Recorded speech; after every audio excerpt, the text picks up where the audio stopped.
खबर सुन ली होगी वैसे तो, क्योंकि इंटरनेट पर, इंस्टाग्राम, फेसबुक पर बहुत ज्यादा वायरल रही, लेकिन फिर भी मैं बता देता हूं कि तेलंगाना गवर्नमेंट ने under CM mister Revanth Reddy decide कर लिया था कि वो कांचा गच्चीबोली विलेज के 400 एकड़ के लैंड एरिया को, जो कि एक फॉरेस्ट एरिया है जहां पर लगभग 400 से भी ज्यादा प्लांट्स और एनिमल की स्पीशीज एग्जिस्ट करती हैं, रहती हैं, वो उनका घर है, उनके घर को, उस एरिया को वो क्लियर कर, फॉरेस्ट को क्लियर कर, डिफॉरेस्टेशन कर, डिस्ट्रॉय कर आईटी सेक्टर उस जगह पर वो प्रमोट करेंगे।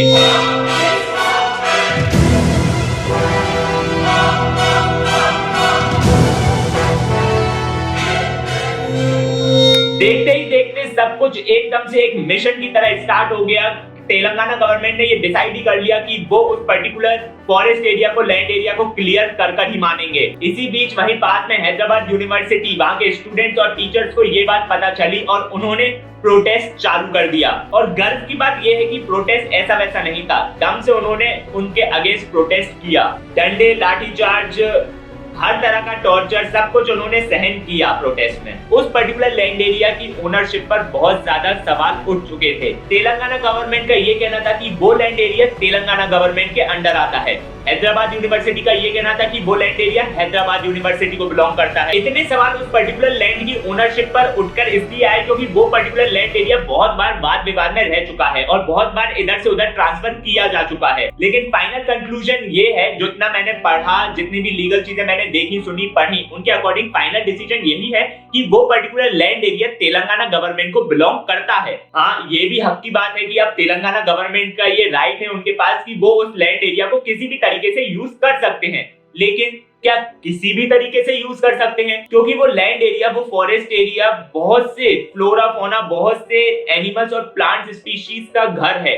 तो क्या उन्हें ये भी राइट मिलता है कि वो उनके घर को बर्बाद कर सकते हैं? बस यही बात की लड़ाई थी कि तेलंगाना गवर्नमेंट उस एरिया को आईटी सेक्टर के लिए यूज करना चाहता है और हैदराबाद यूनिवर्सिटी उस एरिया को डिस्ट्रॉय नहीं होने देना चाहती, उस फॉरेस्ट को कंजर्व करके रखना चाहती है, उन एनिमल्स, उन प्लांट स्पीशीज को कंजर्व करके रखना चाहती है, जो कि बहुत ज्यादा अच्छी बात है। जो भी प्रोटेस्ट हुआ, जो भी केसेस फाइल किए गए, वो सब सुप्रीम कोर्ट, हाई कोर्ट तक पहुंचे और फाइनली सुप्रीम कोर्ट ने ये क्लियर ऑर्डर्स दे दिए हैं कि हाल फिलहाल में उस एरिया को टच भी नहीं किया जाएगा, उस एरिया का डिफॉरेस्टेशन, उस एरिया को डिस्ट्रॉय तेलंगाना गवर्नमेंट अभी बिल्कुल नहीं कर सकती। उस पर्टिकुलर लैंड एरिया से रिलेटेड तेलंगाना गवर्नमेंट की किसी भी एक्टिविटी पर अभी फिलहाल फुल स्टॉप लगा दिया गया है। यही हाल फिलहाल में जीत हुई हैदराबाद यूनिवर्सिटी की, क्योंकि फिलहाल तो उन्होंने उन प्लांट स्पीशीज को, उन एनिमल स्पीशीज को, उस फॉरेस्ट एरिया को बचा लिया है। यहाँ पर तो फुल स्टॉप लगा दिया गया। लेकिन अब इस टॉपिक से थोड़ा डाइवर्ट कर मैं तुम्हारी थॉट प्रोसेसिंग को किसी और नजरिए से सोचने को मजबूर करना चाहता हूँ। अगर पीछे मुड़कर थोड़ा देखो, ज्यादा पीछे नहीं जाना है, लास्ट 1-2 डिकेड्स में ही देखो तो बहुत से फॉरेस्ट एरिया, बहुत सी हरियाली, बहुत से फ्लोरा और फौना को डिस्ट्रॉय कर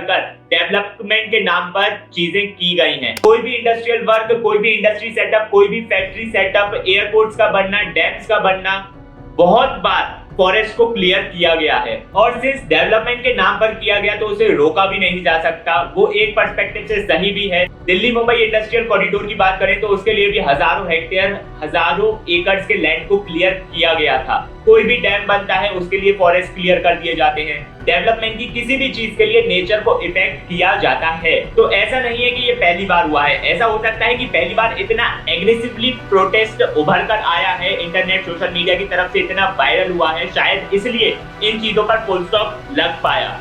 वरना अगर आज सोशल मीडिया ना होता तो मुझे नहीं लगता कि वो 400 एकड़ का लैंड भी बच पाता। थोड़ा सोचिए, अगर आपके आसपास लैंड एरिया है, फॉरेस्ट एरिया है, जिस जगह ज्यादा पेड़ पौधे, एनिमल स्पीशीज रहते हैं और उसे डेवलपमेंट के नाम पर अगर किसी भी चीज के लिए क्लियर किया जा रहा है तो क्या वो सही है? अगर आपको लगता है कि जो भी फ्यूचर डेवलपमेंट के नाम पर आपके आसपास किया जा रहा है, नेचर को इफेक्ट किया जा रहा है, किसी प्लांट स्पीशीज, किसी लिविंग क्रिएचर के घर को बर्बाद किया जा रहा है और आपको लगता है कि वो डेवलपमेंट कहीं और भी पॉसिबल है जहां पर शायद किसी लिविंग क्रिएचर के घर को बर्बाद ना करना पड़े, तो उसे रोकिए, प्रोटेस्ट करिए, आवाज उठाइए। जैसे आप अपने घर में खुश रहना चाहते हैं वैसे ही बाकी लिविंग क्रिएचर्स भी अपने घर में खुश रहना चाहते हैं। आपको कैसा लगेगा कि डेवलपमेंट के नाम पर अगर आपके घर को तोड़ा जाएगा? क्या कभी आपने सोचा है? इसमें सोचना क्या, वैसे तो ये रियलिटी है कि आपके आसपास की हवा आपको जीवन देती है, आपको लाइफ देती है। वो हवा कहां से आती है? पेड़ पौधों से। जंगलों से। जो आप हर पल सांस ले रहे हैं, हर सेकंड सांस ले रहे हैं, वो उन जंगल की ही देन है। जंगल सिर्फ पेड़ पौधों का, जानवरों का समूह या घर नहीं है, वो एक बहुत ज्यादा प्रीशियस, एक बहुत ज्यादा बेशकीमती धरोहर है। हर पेड़ पौधा, हर जीव जंतु, हर लिविंग क्रिएचर एक दूसरे से जुड़ा रहता है, एक सिस्टम फॉर्म करता है जिसे हम इकोसिस्टम कहते हैं। अगर प्लांट्स नहीं तो आप भी नहीं, मैं भी नहीं। अगर एनिमल्स नहीं तो आप भी नहीं, मैं भी नहीं। अगर हम डेवलपमेंट के नाम पर जंगलों को मिटा रहे हैं तो याद रखिएगा, एक कटे हुए पेड़ के साथ एक पक्षी अपना घर खो देता है, एक उजड़े हुए जंगल के साथ एक हिरण अपनी दौड़ खो देता है, एक बाघ, एक शेर अपना इलाका खो देता है, और एक इंसान अपनी सांसें खो देता है। ये ज्ञान देने वाला मैं पहला नहीं हूँ। सालों हो चुके हैं, सालों से डेवलपमेंट के नाम पर नेचर को अफेक्ट किया जा रहा है।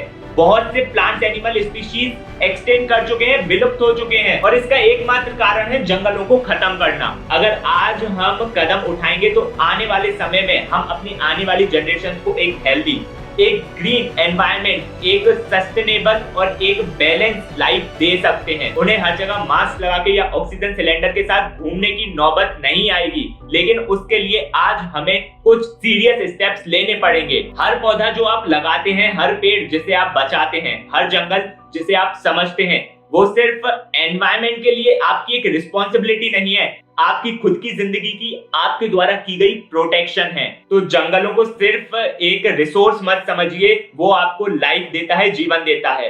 एक बार के लिए डेवलपमेंट आपको जिंदा नहीं रख पाएगा, लेकिन जंगल आपको जिंदा रख सकता है। ये नहीं बोल रहा हूं कि डेवलपमेंट जरूरी नहीं है, बहुत जरूरी है डेवलपमेंट, बट अगर बेसिक लेवल पर देखा जाए तो, ह्यूमैनिटी के हिसाब से देखा जाए तो जंगलों को काटना, काटते जाना गलत है। सोचो जरा। बाकी इतने होशियार तो तुम लोग हो कि क्या सही है क्या गलत ये तुम जानते हो, और ऐसी ही और जानकारी के लिए बने रहिए, साथ में बनेंगे होशियार।